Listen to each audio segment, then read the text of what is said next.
Sound is okay. 3, 2, go. Good evening, Crime Talk aficionados. This is Scott Reisch from Crime Talk. Thanks for watching. This is our Tuesday night live Crime Talk edition. Thanks for tuning in. We will wait, talk generally here for a couple of minutes, a little bit about who we are, why we're here, while hopefully a few more people will be joining us both here on YouTube as well as Facebook. Now, for those of you who do not know me, my name is Scott Reisch. I am a practicing criminal defense attorney here in the great state of Colorado. I've been doing this for some 25 years, first in the United States Marine Corps and then 20 years now in private practice. I'd like to say we think we've seen just about everything, but just when you think you've seen it all, somebody comes up with a new fact scenario that you thought, wow, never would have thought that would have happened. And we started this little channel a little while ago, particularly when the Chris Watts case was going on here in Colorado, just in Weld County, just up the road from us. And a friend of mine said, hey, you should probably put something up, talk about this Chris Watts case. And I thought, man, what does anybody know, or what does anybody want to know from me? I'm just a little old street lawyer here who, is just trying to do his best and zealously represent not only his clients, but the Constitution on a daily basis, which we hold near and dear to our heart. And we believe in all of the Constitution and Bill of Rights. We don't get particular. We will zealously represent anyone's rights under the law. Now, so we had a little bit of success as it relates to the Chris Watts case, and we've been trying to put up a daily show every day, kind of bringing you updated information about relevant cases and hopefully trying to explain things so people understand the law a little bit better. That was one of the reasons why we started this channel, was because it was very frustrating, particularly at the beginning of the Watts case, where news organizations would come on TV, make their report, and for lack of a better term, get it completely wrong. Most people didn't understand the difference between an arraignment, pretrial conference, jury trial, motion in limine. It just didn't, it's so frustrating. Just like I'm sure all of you, if you work in a hospital, any profession, if you work in a body shop, if people talk about it, you want to make sure that they get everything correct. Now, are we perfect? No, but we try to get it right most of the time. And we, for example, in the Chris Watts case, we called it exactly when they added the case on for a hearing. I thought, well, they're either going to reschedule the preliminary hearing or he's going to plead guilty. Bam, guess what? He did. Just kind of like the other day when we were talking about Lori Vallow, and after the Chad Daybell preliminary hearing, my analysis was, why would Lori Vallow go to preliminary hearing when she just got a free pass at it right here because she got to see Chad Daybell's preliminary hearing, and it was going to be the exact same witnesses. So, like I said, we try to get it right, and I'm not saying I get it right all the time. If anybody's got it right all the time, good luck to them. But I think after, 25 years of practice, you have a pretty good idea of what's going on when it comes to criminal cases. And I do like teaching. I used to teach a long time ago, down at one of the universities in their criminal justice system program. But that was a long time ago. But it's still, I like people being able to explain it to them, and having had to explain criminal law nearly on a daily basis to somebody, whether it's a client, a family member of a client, or somebody, you get a pretty good idea of what needs to be explained and how it needs to be explained so that everybody can understand it, because we want people understanding the criminal justice system and how it works. And so they understand, all right, there's going to be a delay, but there's a reason for that delay. Or why was there no delay this particular time? What happened? So that's why we do this channel, and we love taking your questions. So this is our Tuesday night live edition. We will do this for an hour. And then after that, we will then go to our Patreon members. But in our Patreon members, we give out a phone number where you can actually call and talk to me and ask your questions, and you'll have a conversation on air live with our other Patreon members. Only thing is, you have to remember, listen to the radio or listen to the phone call, not the computer, because it's somewhat delayed over the internet. So that was it. So let's see here. We got a couple of questions. Tuesday night is the night that you all get to ask your questions. Ask me anything, and we will try to do it. So whether it's about criminal cases that we've talked about that are currently pending, whether it's criminal procedure in a particular way. Obviously, lots of states have nuances to local procedures, but for the most part, it's criminal law is criminal law. Maybe you stand up close, maybe you sit at the table, maybe you stand at the podium, but the substantive elements of it are all the same. Let's see, AI Almquist. Scott, quit reading negative comments. I don't really read the negative comments, but every now and then, I get something that pops up on my phone, and it's like, oh, okay, I'll just take a look at it. And, I want to make sure that we're providing a good product and if people are happy. But in all things in life, you're never going to make everybody happy. And the other day, I was just kind of venting. The beautiful thing about YouTube is nobody forces you to watch it. There are millions of YouTube channels. You've got Netflix. You've got the evening news. You've got cable. There's so many things you can watch. And so we do appreciate the fact that you take your time out of the day and watch us. And whether you become a Patreon member, we really appreciate you. I mean, that is really putting your money where your mouth is. So we appreciate that. And so I look at this stuff, and it's not like, listen, I could say the sky's blue. Somebody would disagree with me. That's okay. But I just don't understand why people have to tell you that they're unsubscribing because they don't like your opinion on something. Well, okay. We try to be pretty fair and balanced and think, kind of call it where we think things are going to come out. So I just don't understand why people say, well, I disagree with you on this, and you're just not being pro victim. You're being too pro defense, or you're being pro cop. You're being anti cop.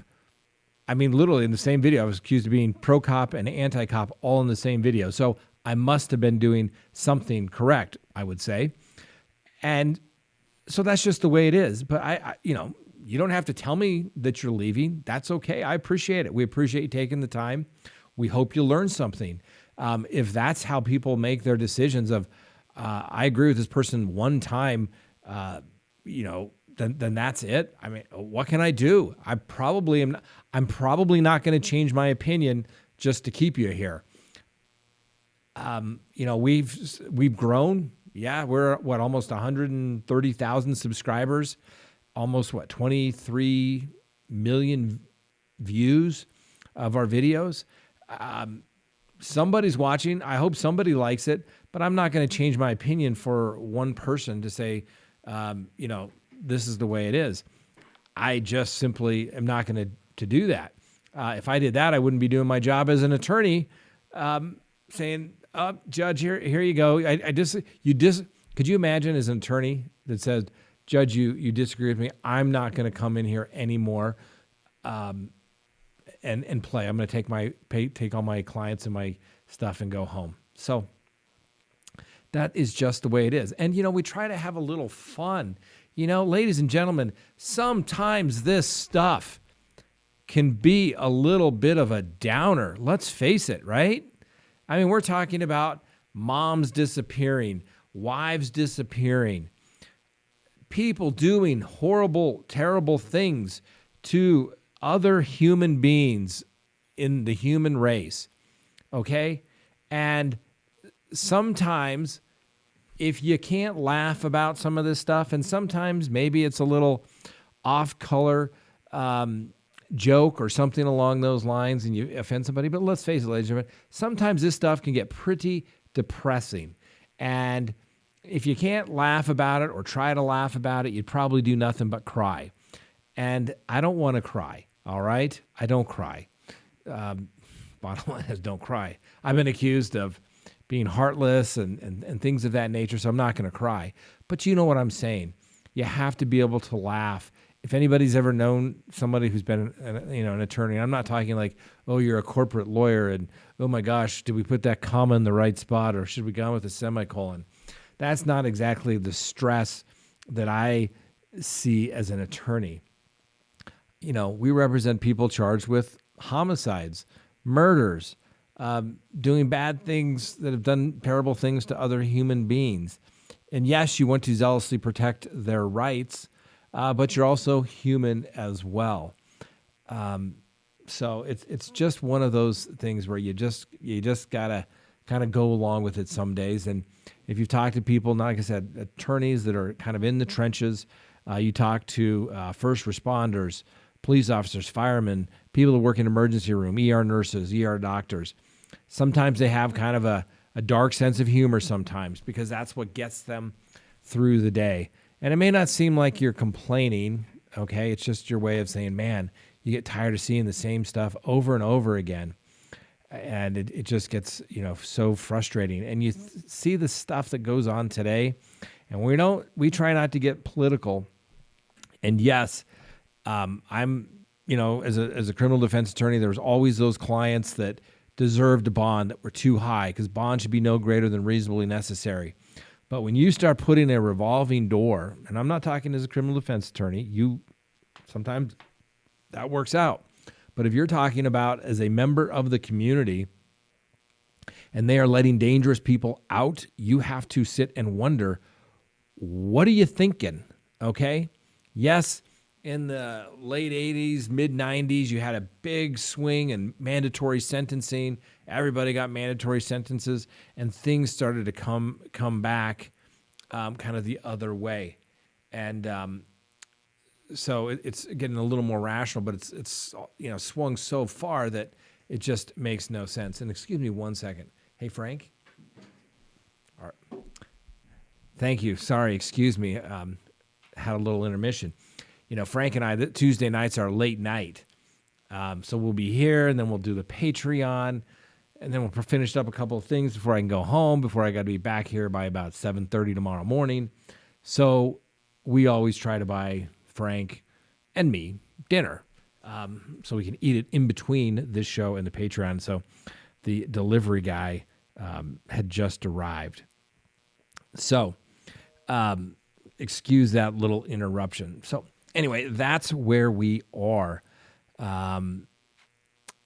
Let's see here. Let's see if we got a couple of questions. Like I said, Tuesday nights is our live stream, and that is the day where we answer people's questions. So let's see. Kay, how are so many of these women who are grown women getting away with making claims against that guy, a state, claiming they were victims? Many of them were not victims. They were complicit. Well, Kay, let's talk about that generally. Now, we try not to mention that guy's name, because if we mention that guy's name, guess what? Even though yesterday was his anniversary of day of being suicided, YouTube will demonetize our videos. And, we spend time on this. We'd like to make, a little bit of money. I'm not quitting my day job, I assure you of that. But it's nice to, be able to help cover expenses. Anyway, so yes, a lot of people are making claims against that guy's estate, saying that they were victims during that particular time period by that guy. And that is not necessarily untrue. I mean, listen, in today's world, these claims are taken very seriously. And oftentimes people say, hey, whoa, let's pump the brakes a little bit. Let's make sure we give the accused a fair opportunity to do so. Now, a lot of states have changed the statute of limitations on cases involving minor children, which makes sense. You want to be able to make sure these people have a claim. But it's also somewhat unfair to a defendant. The whole point of a statute of limitations is that at a certain point, you kind of got to be able to get on with your life, so to speak. And it's not trying to say the plaintiff's or the victim's case was not meritorious, but at a certain point, documents go away, witnesses go away. It's just not fair. I had a case once where my client was charged with an offense, and it literally sat on a desk of a United States attorney for a time. They thought they were going to take the case federal. They didn't. They plunk it down, said, okay, go off to the state and let the state prosecutors deal with it. Well, about 4 years had gone by. And in that 4 years, particularly when you're talking people in kind of that subculture kind of life, so to speak, people don't use real names. People don't give full names. It's not like you're going over their house for Christmas dinner kind of thing. And so when you have to try to find and locate these people, 5 years, 20 years. I did a cold case homicide. And, trying to locate your client's alibi witness 20 years later, when you have a description of, it was this guy that always stood on a street corner and, he had a name and he always wore this particular hat. And you send your investigator down, and people are like, oh, yeah, that guy was here all the time. Yeah, he just passed away like 6 months ago, right before this all went down. So that's the whole purpose of kind of having statute of limitations. It's a due process. It's a fundamental fairness, because if you're going to accuse somebody, they should have a right to defend themselves. And if they can't get the witnesses or the documents available, it makes it unfair. So, yes, there are a lot of people accusing that guy, along with his ex-girlfriend, Ghislaine Maxwell, who's now in custody, and people have sued them, okay? They went to the police at some time, and for lack of a better term, let's face it, the case against that guy, they completely screwed it up. The United States attorney, dismissed the case and let that guy plead to state charges. Now, is it because somebody realized, wow, we're going to have a lot of trouble in federal court proving these charges? Maybe that was just really good lawyering on the part of that guy's attorneys. I mean, he had some really good attorneys. And when you have lots of resources, you can get some really good attorneys, and you can convince the government, who has unlimited resources. They always say they don't. But have you ever heard of a case not going forward because the government didn't have enough money? They always find the money. When I was a young prosecutor in the military, I told the general once, sir, why are we doing this? It's a waste of time and money. Just do it. And he looked at me and he said, Captain, maybe I was a lieutenant, but I think he said, Captain, that justice is expensive. And they always found the money, because we had to bring in witnesses from all over the world in that particular case. So they'll always find the money. So was it good lawyering? Was the guy politically connected? Yes. And if you talk to his former attorneys, or I've seen interviews with his former attorney, his attorneys say he was pissed. He thought it was a terrible deal, which goes to my other point, that some clients you'll never make happy. There are, just like people on YouTube, no matter what you say, unless you absolutely agree with them, you will never make them happy. And they want to tell you that they'll never be happy and that they're unsubscribing from you, because how dare you not agree with them? Ooh, I got to worry, because everyone's always agreed with me. I've never offended anybody in my life. Ooh.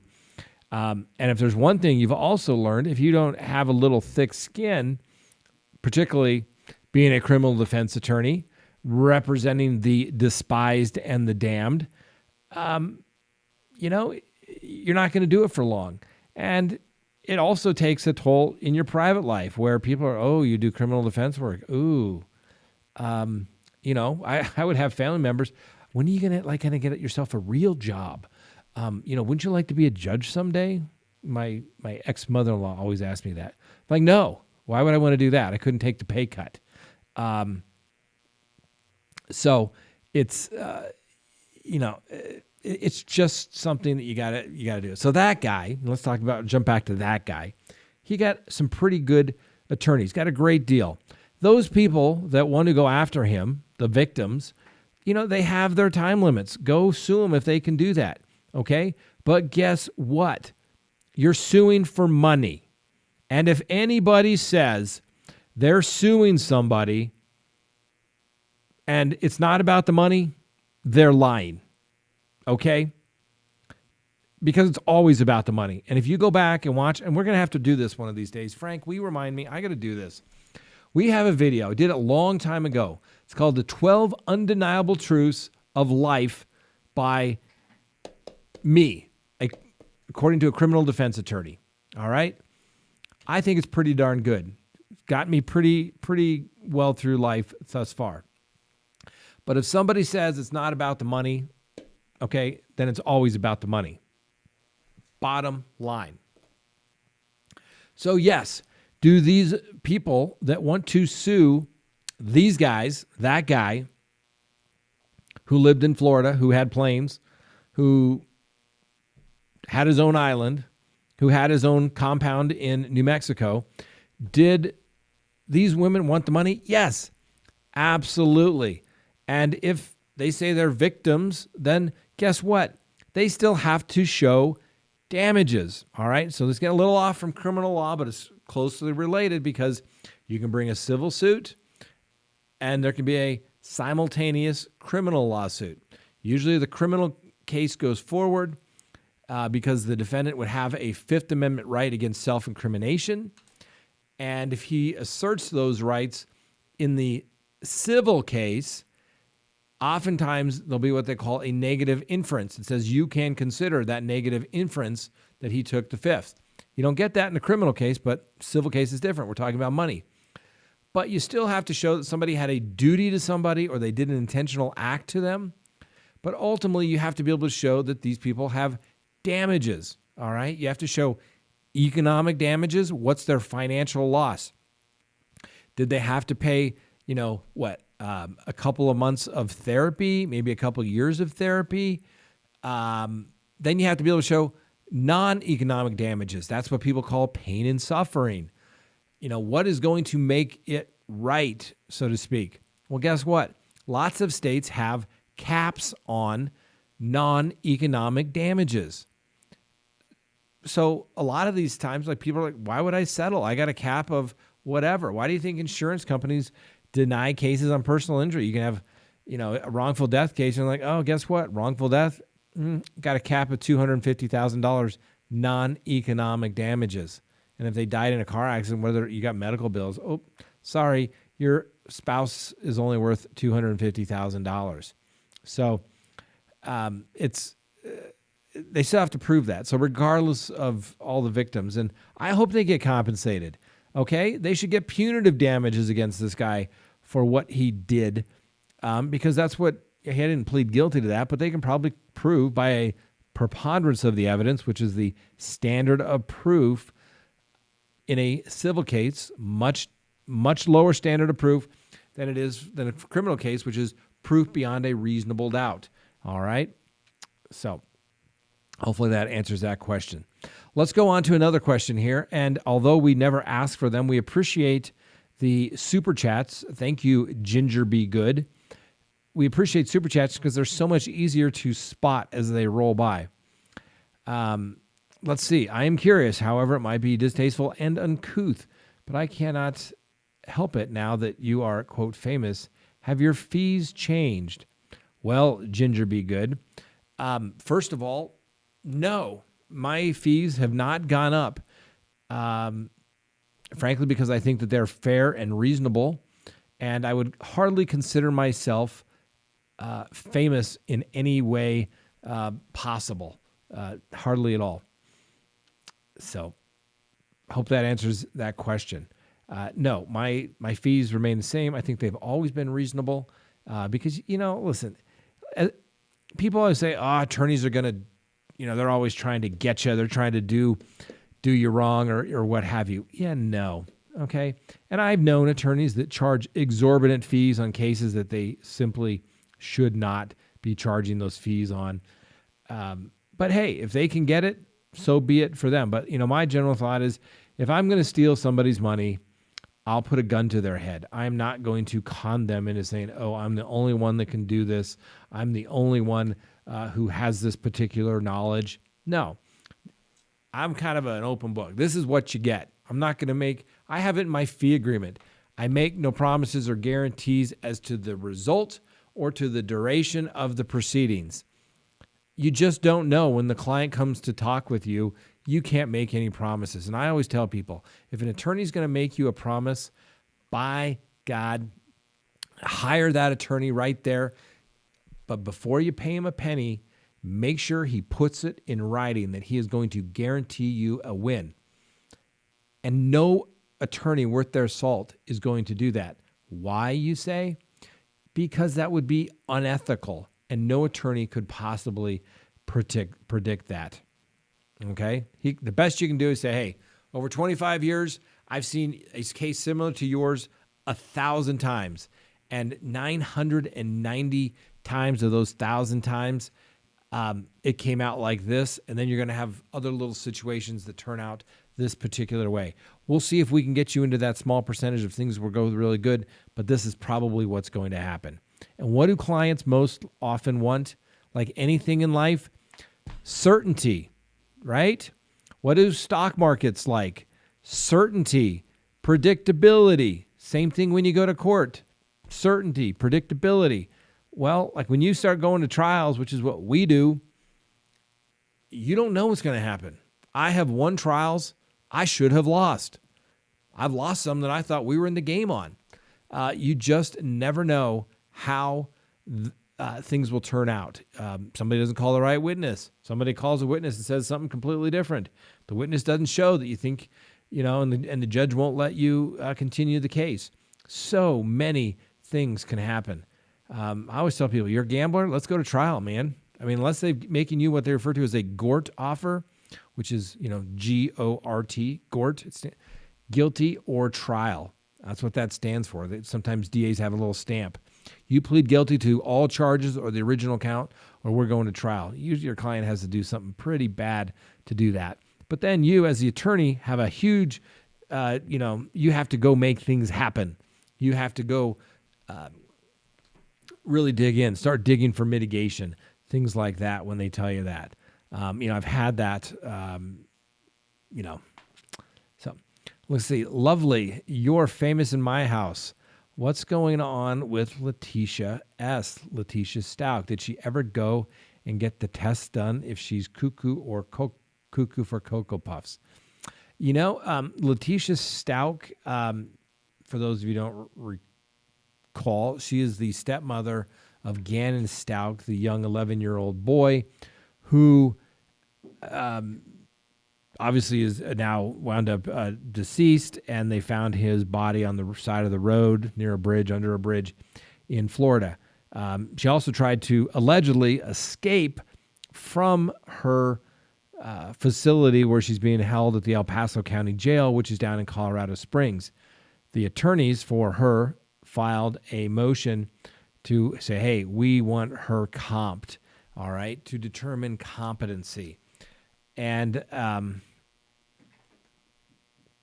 competency, we want people to be competent when they go to court, because we want to make sure they understand what the hell is going on, right? Makes complete sense. Well, sometimes people have a completely different idea of what is supposed to take place. And nobody likes comping their client because you want, it delays the proceedings. My God, what if you're wrong? You just, but you have to have a good faith basis for it as well. So it's, competency can be a real tricky issue. And my experience when it comes to competency is, if the client says, hey, Scott, I need you to comp me, man. The voices are in my head. They're telling me bad things. They're competent. Okay. They're called malingering. They're applying to play the game. It's usually the client where you go and you have the conversation with them and they say, weird, crazy things, delusional, they don't understand. You think this guy's not faking it. And my general experience is when the person doesn't want to go to be evaluated because they become quite offended that somebody thinks that they're not competent, usually because there's a history of mental health issues there, that those people usually are not competent.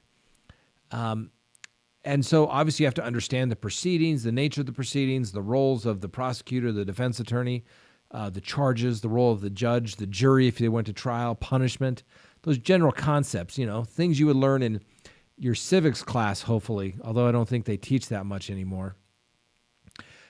So you have those types of things that they have to do.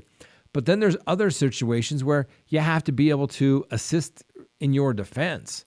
Now, it doesn't mean you have to cooperate, but, we've had cases where, clients want to talk about everything other than what the charges are. And it's not like they're just, really interested in this other subject. They truly believe that, what they believe is completely irrelevant. So they can be completely, potentially delusional. So we've had those as well. The only thing happening in the Letitia Stout matter is that the district attorney is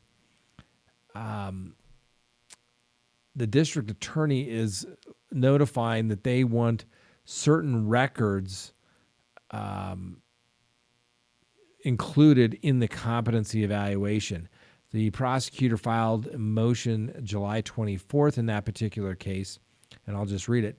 It says on July 4th, 2020, defense counsel filed a motion raising the issue of competency, and the court subsequently ordered competency evaluation to take place at the Colorado Mental Health Institute in Pueblo, commonly referred to here as CMHIP. The people to obtain documents would be relevant to the evaluator filed several motions and issued multiple subpoenas ducis tecums, SDTs, asking for the following: court orders finding waiver of confidentiality, name, address, reports of the mental health professionals, multiple subpoena ducis tecums for medical records, medical providers, employment records, basically everything to show that she was functioning just fine and that she is completely sane. That is what the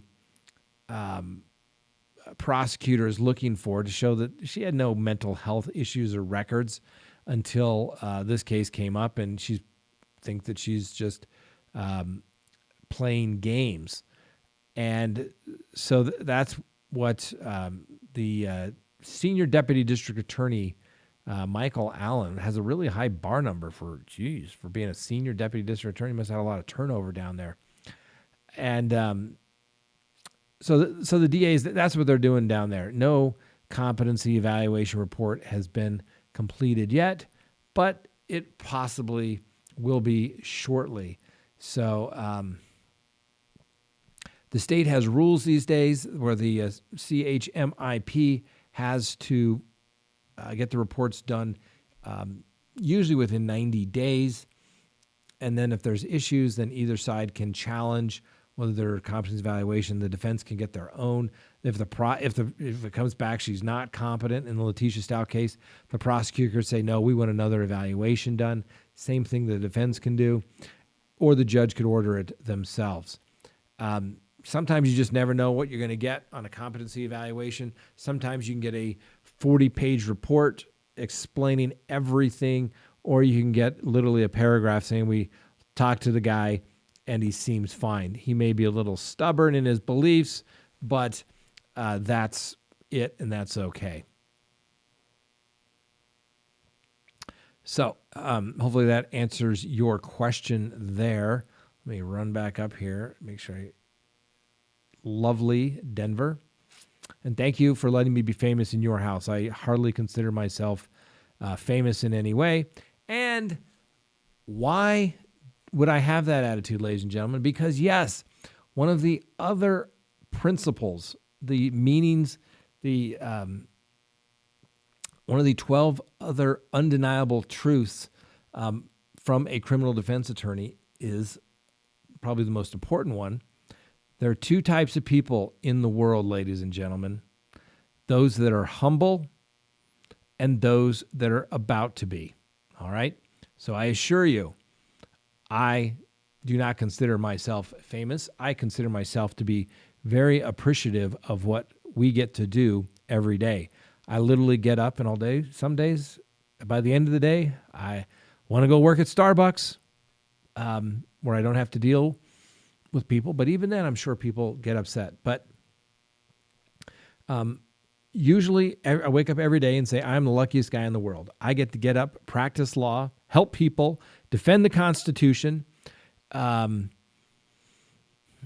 had a very good life, in a wonderful relationship, have beautiful children, and life is good. Now, at the end of the day, sometimes it's exhausting. Yes, it is. But I consider myself to be very lucky, and I do not take it for granted in any way. So always remember that. Two types of people, ladies and gentlemen, those that are humble and those that are about to be. Let's see here.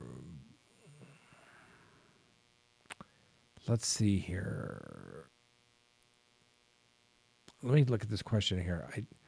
Dog fighters. Let's see. I don't know how much you know about Texas law. Here it goes. I bought a mobile home from a mobile home business. It wasn't in their name. They are out of business now. What do I do? You need to contact an attorney in Texas and consult with them. I wouldn't even know where to begin on Texas law, but usually mobile homes aren't considered real estate. It's more like they have a title, so it's more like a car. You may have to sue to go get it, but if they didn't have it, I mean, there's fraud in the inducement, but if they're out of business, I hate to say it, you need to go get yourself an attorney and talk to them ASAP. Do not delay. Andrea, Scott, you're just like my brother. Same demeanor. Well, I hope that's good. Since you can fly. Okay, Helena. All right, Scott. What's the farthest you've traveled as an attorney, especially since you can fly, being that you're also a pilot? Well, good question. We just finished a case. I can't believe it's probably almost over a year ago now, where I was in the great state of South Carolina handling a federal matter for a client that got himself in a little bit of trouble on an airline flight. And so that was our most recent travel. We've gone down to New Mexico, down to Las Cruces. We had a big case and a big prison suit down there. I've done cases in Mississippi. Almost went to do a criminal trial, a courts martial in Japan at one point, but parents decided not to spend their money on their young Marine at the time, which is fine. It's all good. For a business client, I've gone all the way as far as Singapore, but we've traveled. I mean, there's only one state that I have not been to, and I was hoping to get there this summer. Maybe it will still happen. Maybe we should make that as a prize. What could we give away as a prize for the person that picks the one state that I have not been to?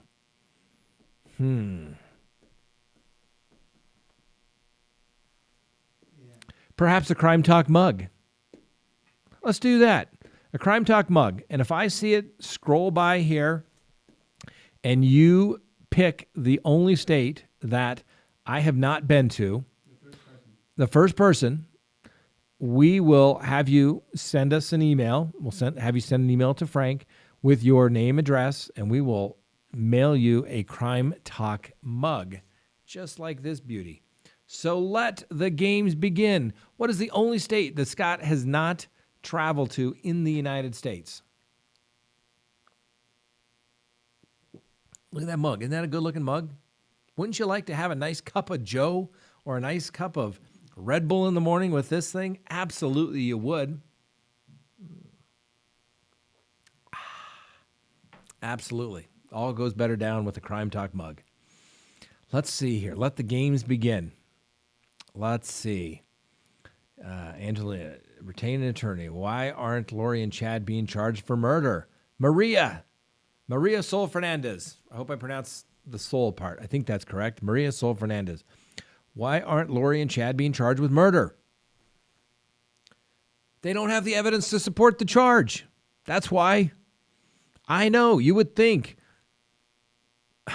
Dead body on your property. You must have had something to do with it. But under the law, you have to be able to prove that the person, one, actually did it or conspired with somebody to do it, and that they knew that it was taking place. And you could clearly see from the questions that Mr. Pryor was asking on behalf of Chad Daybell at the preliminary hearing, he was setting up the, did I get duped or what? I had no idea that stuff was there. I mean, it's not like I'm out inspecting my property 24/7. I'm out and about. That Alex Cox, the dead guy, okay, and I'm telling you, ladies and gentlemen, the best case you can always have, you love it.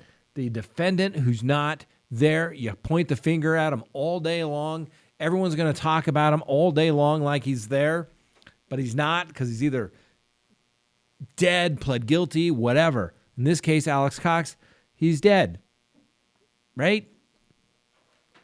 Who would he point the finger at? And just saying, ladies and gentlemen, that the body's found on the property must be guilty of murder. That isn't enough. If it were, they'd be charged right now. And I know people don't like that, and I'll get people to say, Scott, you're not caring enough about the victims in the case. They need justice. I agree. JJ and Tylee need justice. But did somebody guess it already? That you have to have evidence. You can't just make up stuff. All right, let's see here. Let's scroll down here. We got to take care of important business, and then we'll come back to legal stuff. The important business is, what is the only state that Scott has not traveled to? Now, it was based upon a question regarding how far have I gone? And let's give something away to the winner. Because like I said, I've traveled, done cases all over the country. Sometimes I haven't necessarily done cases there, but I've gone to so many states looking for witnesses. And I can tell you, let's see here. Just your client's money runs out before the case is over. Let's go back to that here. Where's did I miss the, did I go up? Uh-oh, here it is. Who's the first one? Okay, we're gonna figure out the winner.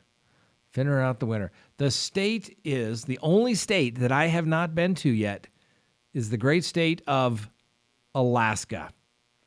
So I will have Frank take a look at that. I think I may have got a text here from the lovely Miss Kristen, and it says, Chicha wins. Chicha?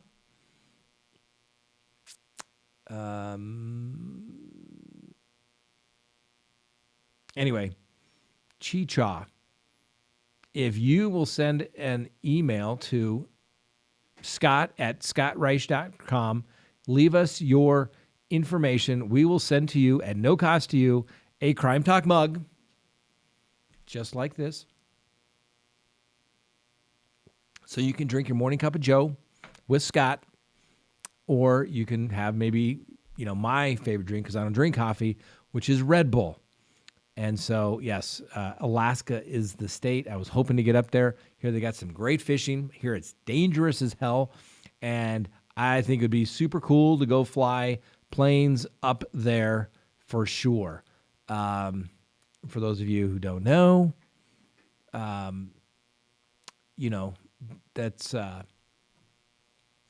flying is one of the more favorite things that I do. Although I can tell you a story here in just a minute.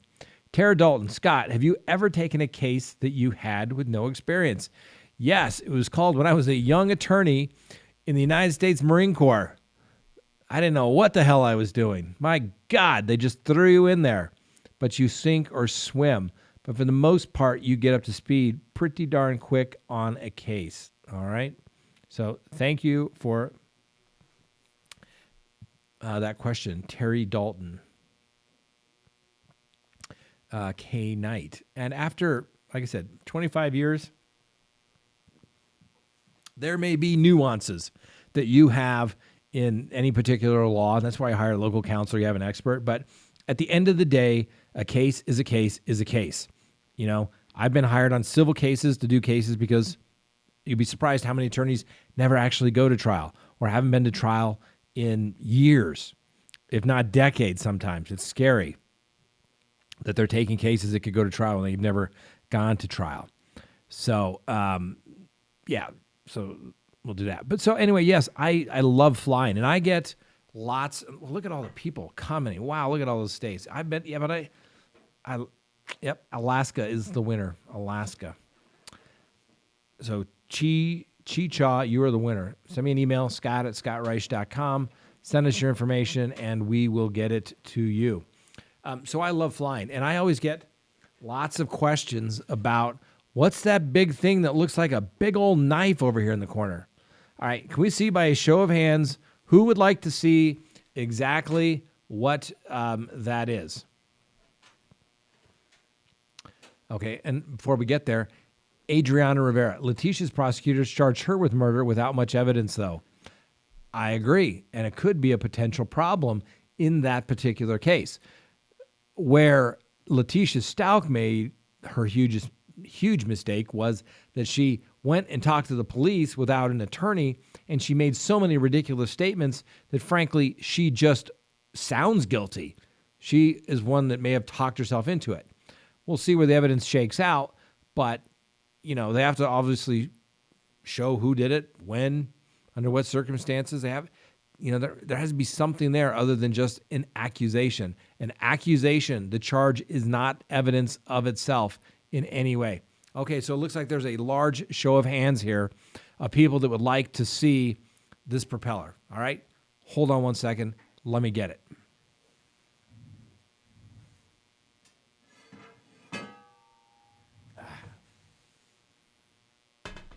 All right, so you see this?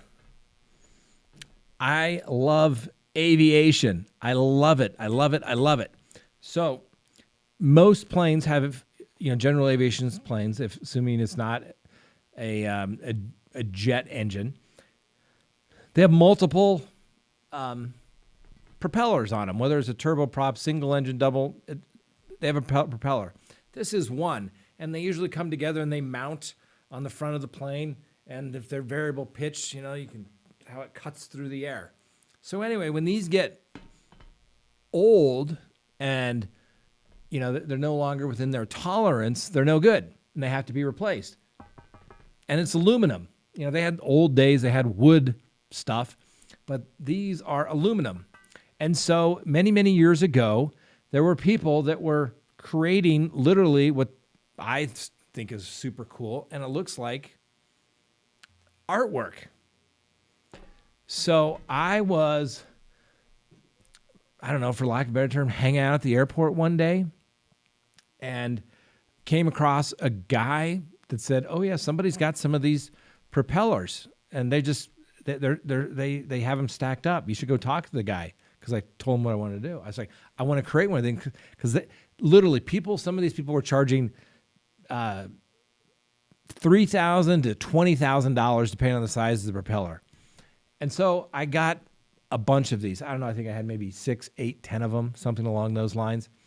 And then I took them to a gentleman that does sandblasting and polishing.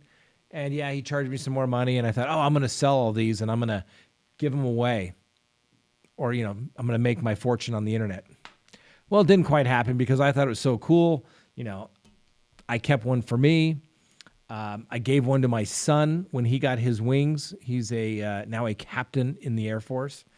I've got one in my conference room. I've got one here. I've got one at the house. I just think they're super cool.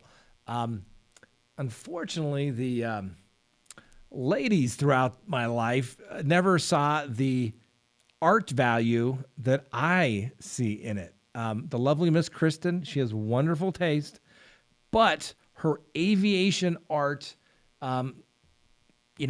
she needs to embrace this. She needs to look at this and see how beautiful this is. This is polished aluminum. Look at that. I mean, look at that. Isn't that cool? And I did it. Well, I didn't do it myself. I paid somebody to polish it up for me. But instead of paying somebody some ridiculous price, I'm like, I'll just go make my own. And I did it. So that's my thing. I just think they're really cool. And maybe, let me show of hands one more time.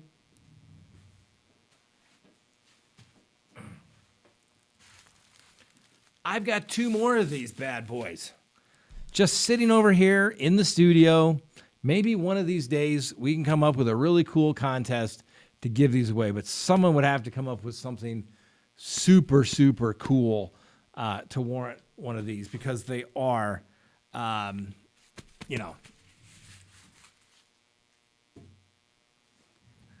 kind of cool, and I haven't had,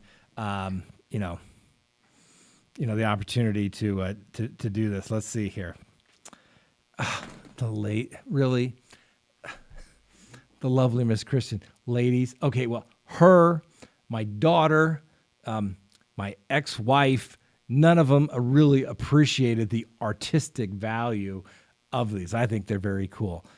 That's the only ladies. I hope that answers that question as well. All right. See, a lot of people say that, and I guess that would include even my office staff. I don't think they appreciate it, because for the longest time I had one right in the middle of our conference room table. So yeah, let's see here. So there we are on that. So we totally digress, but I think I saw a super chat. Let's see. Douglas Stevens, I have a Smithsonian aviation book on my coffee table. I'm mostly a commercial plane fan. Prop planes are loud. That's awesome. You fly. I hope to learn one day. Well, Douglas, you should go learn to fly. There is no time like now. And that goes for anybody. If there's something you've been waiting to do that you want to do, now is the right time. There's never a good time. There's never a perfect time to do it. You need to go do it now. Okay? Someday is not a day on the calendar. Go do it. And if it's important enough to you, you'll find a way to get it done. And yes, Angelina, I was loitering out at the airport. That's right. In fact, sometimes I go out there just to see how, usually how much it's going to cost to fix something, because I don't think I've told you all this, but when all the COVID stuff went down, we had a deadline imposed by the court, which probably could have been extended, but I didn't want to, wait. So my expert was in Oklahoma. The testing facility that we had to go to was in Minneapolis.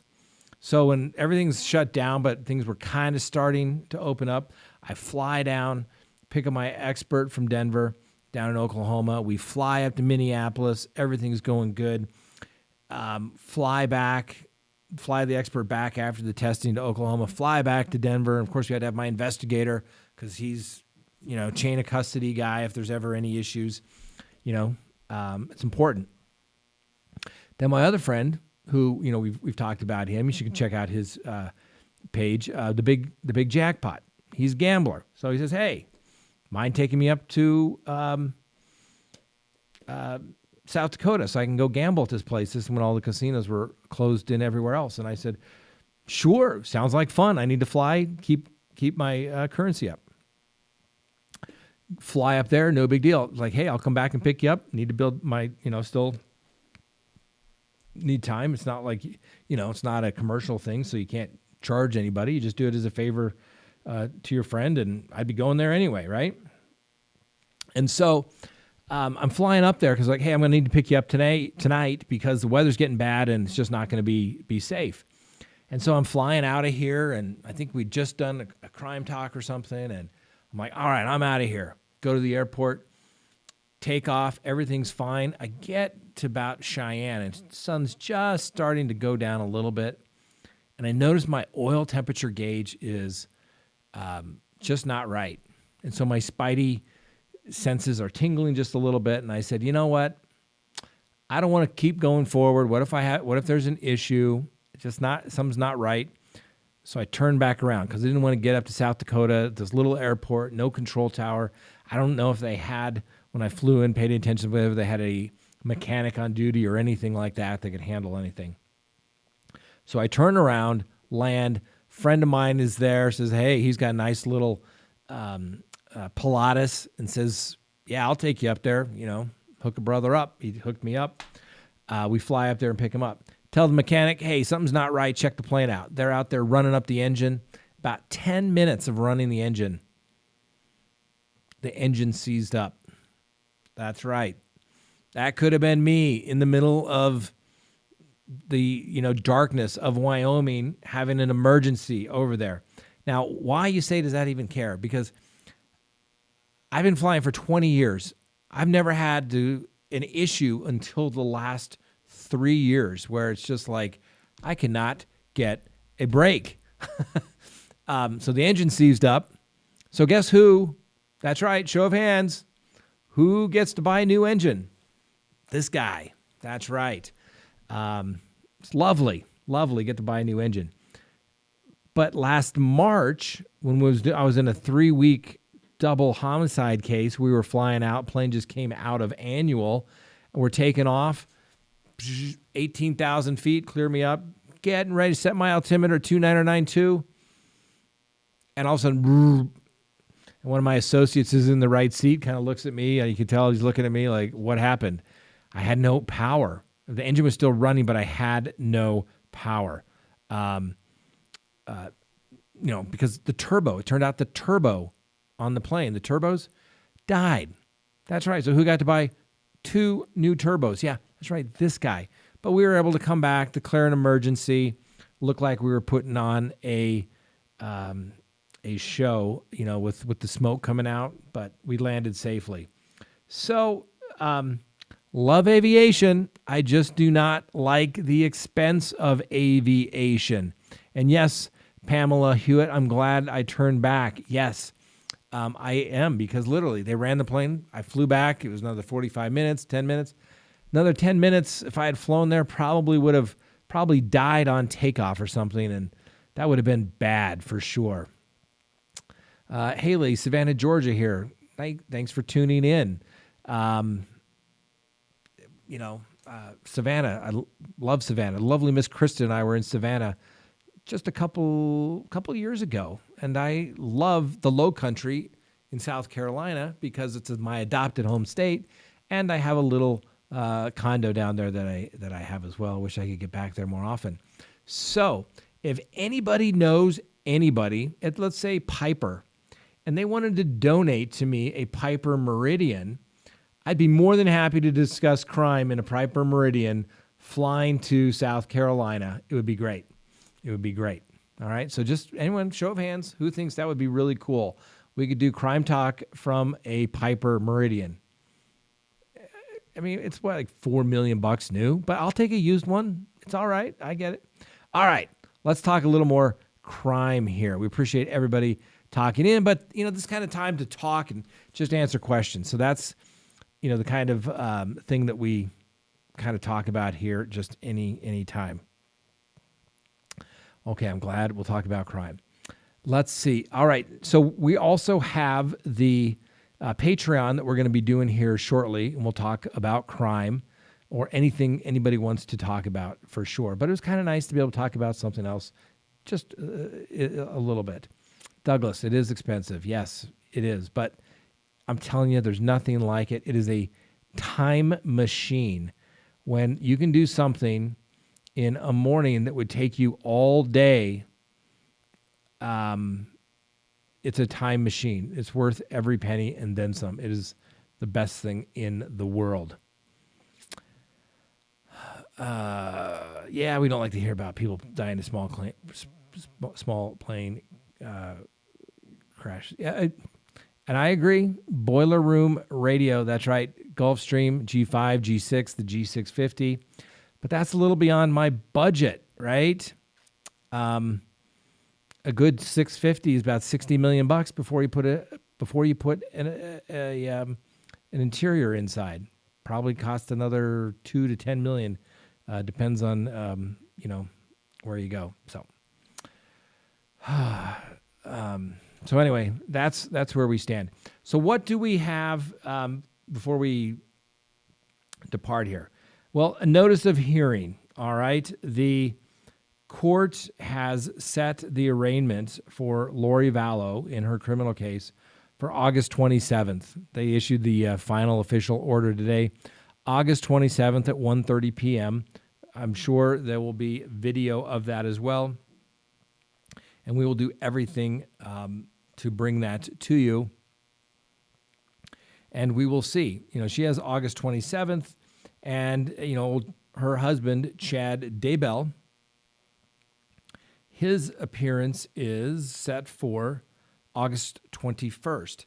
Not really sure why they are not combining these cases, consolidating them. It's the same evidence. There'll probably be a motion to join at some point. I'm not really sure why they haven't done that. Hopefully the prosecutor will do that as well. And frankly, I would love to see these two sitting in the courtroom next to each other as to whether they're still friendly or if they're going to be completely dismissive of each other. I think a little bit of that new car smell, that new romance is starting to wear off for Chad and Lori. I mean, think of this guy. He thought everything was going to be great. And listen, now he's being investigated for murder, and here he is. So, Scout Inquirer. Hey, Scott, have you always wanted to be an attorney? I would say from about the age of 8, I considered being an attorney. At one point, I wanted to be a pilot in the military and was headed that route, and I dislocated my shoulder, had to have surgery. They gave me the big NPQ, not physically qualified, which I always thought was ironic because I was in the reserves at the time, and they were getting ready to mobilize us to go to Desert Storm. So I thought, okay, I could go call in fire missions, but I can't fly a plane. Go figure. So that's all right because everything worked out because I said, well, I always want to be a lawyer, so why not go back in and be an attorney in the military? And it was a great experience. Wouldn't have changed anything at all in my life. It has been wonderful. Judy from Western Australia, thanks for tuning in. We try to give you unbiased information, reliable, and sometimes we'll tell you, but I'll tell you when it's my opinion. Fly into Oakenboro, Kentucky, bring a CrimeTalk mug, and we can grab some barbecue and go down to the jail and visit the mushrooms with the Jesus guy. Michael may just have to take you up on that. Last time I flew to Kentucky, I went down there for the Kentucky Derby. Wasn't great weather, but it was a good little flight there. So, yeah, any reason to go fly, ladies and gentlemen. Have case, will travel. All right. Hey, I want to thank everyone for tuning in this evening. We've gone just about the hour mark, so I have to feed Frank. He has a steak waiting over there for him because, I got to feed the guy. He's the hardest working man in show business, and got to make sure he's well fed. So we got to do that. We'll be going to the Patreon. If you haven't joined our Patreon, please do so. And if you join our Patreon, there's a link below, I think down there in the descriptions. You can do that. Join quickly. Doesn't cost much. We'll send you a link, as we will to all our other Patreon members, and we'll continue the conversation with the added bonus of you'll be able to call in and actually talk, and we can have a conversation. Whether that's 2 minutes or 20 minutes or 2 hours, we'll just see how it goes. So thanks for watching. I appreciate everybody taking the time to watch Crime Talk. I do appreciate it. And we'll see our Patreon members here shortly. hopefully within about 15 minutes or sooner if Frank can eat his steak in that time. Thanks for watching. Have a great night.